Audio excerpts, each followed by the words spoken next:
Mattel and Hulu present WWE Survivor Series.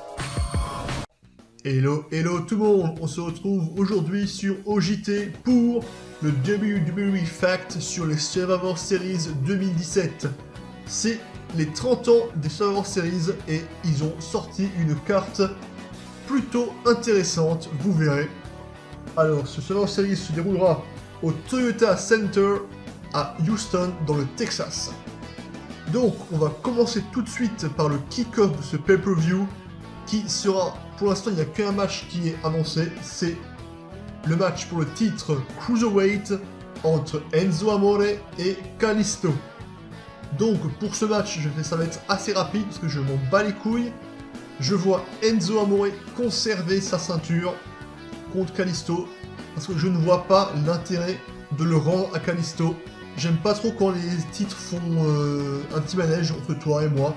Donc je pense que Enzo va le conserver cette fois-ci. Maintenant, on commence par la carte principale de ce show.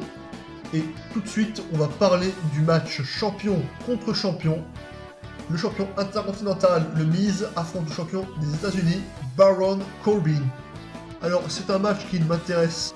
Je vais pas dire qu'il m'intéresse pas, mais c'est celui-là qui m'intéresse le moins de tout le show. Donc, dans ce match, qui est donc un match entre Raw et SmackDown, je vois bien le Miz l'emporter, toujours aidé par le Miz Tourage. Le Miz gagne quasiment toujours grâce au Miz Tourage ces derniers temps. Et je pense que ça va se confirmer. Je pense que le Miz va battre Baron Corbin. Ça va pas être clean, ça va pas être un match génial je pense, mais je miserai sur une victoire de Miz, ce qui ferait 1-0 pour SmackDown. Maintenant, on va parler du match des Raw Tag Team Champions Cesaro et Sheamus D-Bar qui vont affronter les SmackDown Live Tag Team Champions, les Usos. Alors oui, parce que ce n'est pas le Shield qui est champion, le Shield a perdu les titres il y a 2 semaines suite à des interventions du New Day qui les a dérangés et ce qui a permis à Sheamus de porter son Brogue Kick pour piner Seth Rollins et devenir pour la 3e fois Raw Tag Team Champion. Donc ce match est très intéressant parce que D-Bar et les Usos c'est quasiment ce qui se fait de mieux dans la division Tag Team. D'ailleurs cette année la division Tag Team c'est vraiment ce qui a été le meilleur pour moi. Vous verrez mes notes, et c'est toujours quasiment les Tag Team qui ont le plus de points. Et donc ce match est vraiment pas mal. C'est heel contre heel, c'est une situation qui me plaît plutôt bien, moi, parce qu'on voit souvent des heel contre face, et là c'est pour une fois les deux mêmes rangs qui vont s'affronter. Et cette fois-ci, je mettrai une petite pièce sur une victoire des Usos face à D-Bar, parce que déjà de une face de une, il faut déjà donner quelques points à SmackDown, sinon c'est vraiment une grosse perfonomie quoi. Mais là, surtout les Usos, je les vois bien devenir vraiment la team à abattre quoi. Ils ont mis SmackDown dans leur pénitencier et maintenant ils vont y amener Raw. Donc je mise une victoire des Usos, 1-1. Et maintenant le match féminin, la championne de Raw, Alexa Bliss, affronte la nouvelle championne de SmackDown Live, Charlotte Flair. Natalia a perdu la semaine dernière et donc c'est Charlotte qui la remplace au pied levé. Ce match m'intéresse vraiment parce que c'est mes 2 catcheuses favorites actuellement à WWE, ma chouchou Bliss et bien sûr la plus talentueuse de toutes les femmes de la WWE, Charlotte Flair, il n'y a pas photo, c'est elle la meilleure. Et donc, comme c'est elle la meilleure, une victoire de Alexa Bliss pour moi ne serait pas crédible. Je vois pas comment elle pourrait piner Charlotte, et surtout, ce serait, comme j'ai dit, ça ne serait pas crédible. Charlotte est la meilleure. Il faut qu'elle remporte ce match, sinon ce sera vraiment dur à encaisser pour ma part. Donc Charlotte va battre Alexa Bliss je pense, ce qui fait 2-1 pour SmackDown Live. On continue maintenant avec le premier match Survivor Series, le match des Women. On a la Team Raw avec la capitaine Alicia Fox, Sasha Banks, Asuka, Bayley et Nia Jax qui vont affronter la Team SmackDown Live avec la capitaine Becky Lynch, Carmella, Naomi, Tamina et une autre catcheuse à déterminer. Oui, le spot est vide pour l'instant. Pour moi, il y a 3 théories qui peuvent s'opposer l'une à l'autre.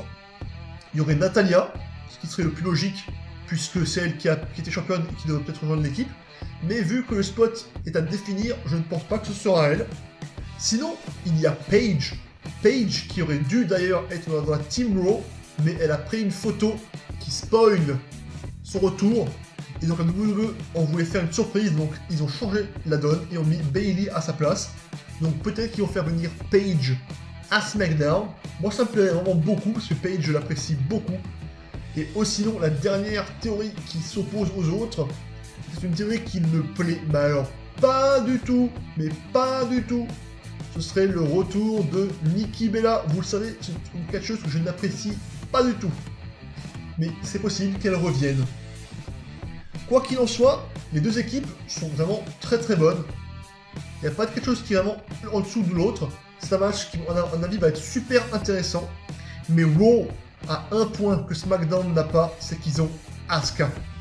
Asuka est invaincue depuis belle lurette maintenant. Et je la vois mal déjà perdre à Raw. Même si d'accord, elle peut perdre, ce sera une défaite de l'équipe mais pas de elle. Mais bon, je ne pense pas qu'ils vont déjà faire perdre Asuka. Ce moyen de la faire perdre sans l'intriger, ce serait qu'elle se fasse décompter à l'extérieur ou une petite DQ. Par exemple, elle pourrait être attaquée par Dana Brooke, puisqu'on a vu que c'est elle qui a agressé Dana Brooke et qui a permis à Bayley de remporter le match. D'ailleurs, c'est un peu une attaque de heal, alors qu'elle est face, je comprends pas beaucoup. Mais je pense que la Team Raw va l'emporter face à la Team SmackDown Live. Je vois mal comment SmackDown pourrait battre Asuka. Et je pense d'ailleurs que Asuka va être la dernière suivante de l'équipe de Raw. Je la vois bien finir le match toute seule. Donc ce serait une victoire de la Team Raw. Donc on passerait à 2 partout. Ensuite, on va parler du match entre The Shield, Roman Reigns, Dean Ambrose, Seth Rollins contre le New Day, Big E, Kofi Kingston et Xavier Woods. Alors là, c'est un match qui m'intéresse mais vraiment beaucoup. C'est enfin le vrai retour du Shield contre le New Day. On sait que ces deux équipes peuvent faire des matchs exceptionnels. Donc j'espère vraiment que ce match le sera lui aussi. Donc ce match, il a été mené parce que New Day a fait perdre les titres au Shield pendant le Under Siege Number 2 de Raw. Et le Shield s'est vengé la semaine dernière et le match a été officialisé. Donc c'est un match vraiment que je pense que les gens attendent beaucoup. Un match qui peut apporter beaucoup au pay-per-view, qui peut être peut-être le meilleur match de la soirée. Je leur souhaite. Et pour ce match, par contre, une fois de plus, je ne vois pas pourquoi il faudrait revenir le Shield. Enfin, l'équipe que tout le monde attend, que tout le monde veut voir. Ils ne peuvent pas les faire perdre, je ne pense pas qu'ils vont les faire perdre. Donc je vois une fois de plus ce point revenir à Raw. Donc on passerait à un 3-2 pour Raw. Ensuite, on aura le second match traditionnel à élimination entre les hommes cette fois-ci. La Team Raw qui est donc composée de Kurt Angle, le capitaine, Braun Strowman, Samoa Joe, Finn Balor et Triple H. Triple H qui fait son grand retour. Il prend la place de Jason Jordan. D'ailleurs, il l'a éclaté avec un pedigree. C'était hardcore, génial. Enfin, le retour de Triple H qui est un de mes catcheurs favoris. Tout le monde l'adore, Triple H. On ne peut pas ne pas aimer Triple H. C'est une machine de guerre. Donc l'équipe fait rêver. Franchement, il n'y a pas un qui est en dessous de l'autre. L'équipe fait rêver. De l'équipe de Raw, c'est magnifique. Elle fait rêver. Mais attention, l'équipe de SmackDown, elle aussi fait rêver. Donc la Team SmackDown Live est composée de Shane McMahon, le capitaine, Randy Orton, Bobby Roode, Shinsuke Nakamura et John Cena. Que du lourd. Donc cette affiche, c'est vraiment du lourd en perspective. Si ce match il est pourri, je ne comprends pas. Ils ont quasiment les meilleurs catcheurs actuels de la WWE. Mais vraiment, ils ont toutes les cartes en main pour nous faire un splendide match. D'ailleurs, c'est le cas pour tous les matchs. Si là, le show n'est pas à la hauteur, c'est quand même à chier. C'est vraiment un bon problème. Donc pour ce match, je vois plusieurs scénarios possibles. Déjà, il y a une petite tension qui s'est créée entre Kurt Angle et Triple H sur le fait qu'il ait attaqué Jason Jordan. Ce qui peut créer une petite tension et peut peut-être permettre à SmackDown d'éliminer, je pense, Kurt Angle. Mais surtout, ce qui va se passer, moi j'en suis sûr à 100%, c'est que Kevin Owens et Sami Zayn, qui ont été écartés de la team SmackDown, vont faire perdre SmackDown Live. Je le sens à 100%. Ils ne peuvent pas ne pas intervenir. Vu la gimmick qu'ils ont actuellement, vu le background qu'ils ont envers Shane McMahon, je sens qu'ils vont intervenir et ils vont soit éliminer Shane McMahon, soit aider à son élimination, soit peut-être même éliminer d'autres catcheurs. Donc, une fois de plus, je pense que la victoire ne sera pas clean, mais ce sera un très très gros match et je vois une fois de plus la victoire de la Team Raw, ce qui ferait un 4-2 pour Raw. Et ensuite, on finit avec le main event, le match entre le champion universel Brock Lesnar contre le champion de la WWE Jinder Mahal. Et non, c'est une blague. C'est AJ Styles, le Phenomenal One, qui est enfin de nouveau champion du monde. La purge Mahal est terminée. Oh my god, que c'est bon. Donc AJ Styles, Brock Lesnar, l'affiche tout de suite, elle donne bien plus envie.